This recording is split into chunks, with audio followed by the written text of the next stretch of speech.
Hello friends, today's topic is gender. ये 1 mark का आता है सीटेड प्री स्टेटमेंट, तो आप इसको अच्छे से करें। जेंडर मतलब लिंग, राइट, कोई भी हो सकता है। इसके अंदर आएगा इक्वालिटी एंड इक्विटी। जेंडर में हम इक्वालिटी एंड इक्विटी की बात करते हैं। इक्वालिटी मीन्स समानता, means equal opportunities, and equity means समता, means as per need। अगर need है तब हम उसकी equity as in help करते हैं, right। Equality and gender roles. Equality और जेंडर रोल्स के अंदर क्या आता है? इक्वालिटी में आएगा पैरिटी। पैरिटी मतलब समानता। Now basis of inequality. Inequality की क्या बेसिस हैं? Difference in the terms of sex, difference in the terms of age, difference in the term of caste, difference in the term of socio-economic status। इन सब में inequalities होती हैं, right।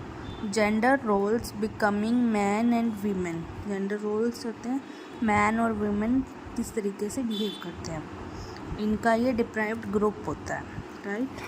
now a person's body language, the way a person walks, talks, works, or even thinks is predetermined by socially made gendered roles, right। एक person की जो body language होती है, जो वे होता है जिससे वो चलता है, बात करता है, काम करता है, इवन के सोचता भी है, वो पहले से प्रीडिटरमाइंड होता है, सोशली मेड होता है जेंडर रोल्स के लिए, right. Next, gender. Gender is a social construct. Gender क्या है? एक सोशल कंस्ट्रक्ट है। सेक्स, सेक्स बायोलॉजिकल एंटिटी है, कंस्ट्रक्ट है, बायोलॉजिकल कंस्ट्रक्ट है। सेक्स में हमें पता है कि बॉय है, गर्ल है, या ट्रांसजेंडर है। बट जेंडर में बॉय अगर गर्ल की तरह बिहेव कर रहा है या गर्ल अगर बॉय की तरह बिहेव कर रही है, that is called gender, right. Now gender stereotypes. कुछ स्टीरियोटाइप्स होते हैं, रूढ़िवादिता होती है। Stereotype refers to our preconceived notions about some persons और ग्रुप्स। प्रीकंसीव्ड नोशन होते हैं, स्टीरियोटाइप रूढ़िवादी होते हैं। अगर बॉय ने येलो, बॉय का pink, I am really sorry, boy ने जैसे ब्लू है, गर्ल्स का पिंक है कलर, तो वो पहले से ही डिसाइडेड है, रूढ़िवादी है, वही चला आ रहा है, उसमें कोई चेंज नहीं कर रहा है।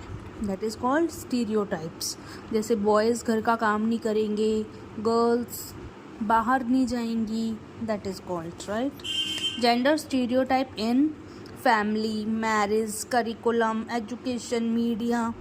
फैमिली में होता है, मैरिज के टाइम पे भी होता है, करिकुलम एजुकेशन में भी स्टीरियोटाइप आता है, मीडिया में भी है। जेंडर न्यूट्रल लैंग्वेज होनी चाहिए, पैरिटी होना चाहिए। मैन ऑफ द मैच जैसे होता है, पहले जैसे मैन ऑफ द मैच निकालते थे, बट आजकल क्या है, प्लेयर ऑफ द मैच है, because cricket boys and girls दोनों खेलते हैं। पहले कैमरा मैन बोलते थे, बट आजकल कैमरा पर्सन बोलते हैं। न्यूट्रल लैंग्वेज होने लग गई है।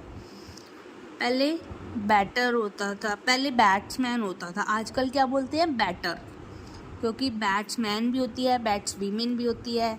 चेयरमैन होता है तो क्या बोलते हैं? Chair person, right. अब कुछ फ्यू कंसेप्ट्स हैं जिनके बारे में हम पढ़ेंगे। Gender identity, gender role, gender typing, gender stereotype, gender discrimination and gender bias. Gender identity में आएगा मेल फीमेल, जेंडर रोल में भी male and female, gender typing में भी मेल एंड फीमेल, राइट। ये सारे कुछ कंसेप्ट्स हैं जिनके बारे में हम पढ़ेंगे। जेंडर बायस, जेंडर बायस इनमें सबसे ज़्यादा इंपॉर्टेंट है, उससे क्वेश्चंस आते हैं। जेंडर बायस है लिंग पक्षपात, मीन्स किसी एक के पक्ष में बोलना, यानी कि मेल और फीमेल में किसी एक के पक्ष में बोलना। आप अगर जैसे कई बार स्कूल्स में भी होता है, कुछ टीचर्स होते हैं जो सिर्फ जैसे बेंच वगैरह भी हटाने हैं तब भी बॉयज़ को बोलेंगे। अगर कोई बच्चा इंटेलिजेंट है, कोई लड़की अगर इंटेलिजेंट है तो उसी की नोटबुक लेके देते हैं, राइट। ये होता है जेंडर बायस। घर में भी हमारे साथ ऐसे ही होता है कि एक दादा दादी होते हैं जैसे, तो बॉय को ज़्यादा प्यार करेंगे। अगर बॉय घर से बाहर जा रहा है तो मतलब उसका इतना वो नहीं करेंगे। अगर एक लड़की 9 बजे के बाद घर से बाहर जा रही है तो घर में हल्ला मच जाता है, right. That is called gender bias. Now कुछ इम्पॉर्टेंट पॉइंट्स हैं, उनको हम देखेंगे। टू रिड्यूस जेंडर स्टीरियोटाइपिंग को रिड्यूस करना चाहिए।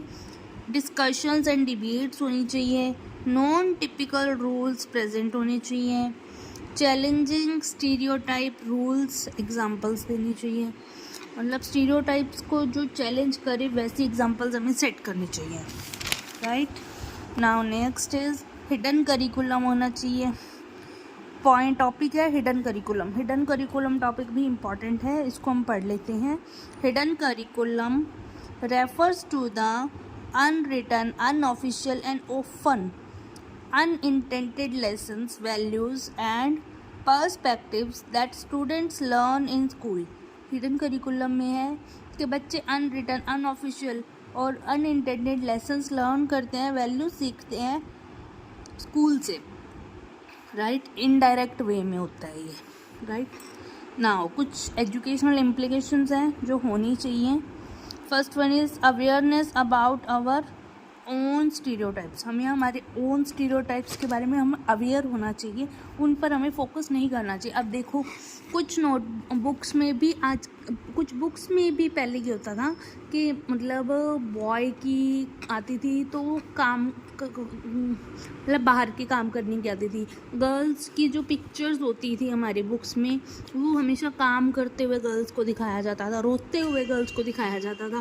That is called gender stereotypes. Gender parity होनी चाहिए, जेंडर में कोई मतलब पारदर्शिता होनी चाहिए, मतलब उनमें कोई डिफरेंस नहीं होना चाहिए, दोनों बॉय और गर्ल दोनों सेम है। That is all about gender. I hope आपको अच्छा लगा होगा। Thank you so much for watching.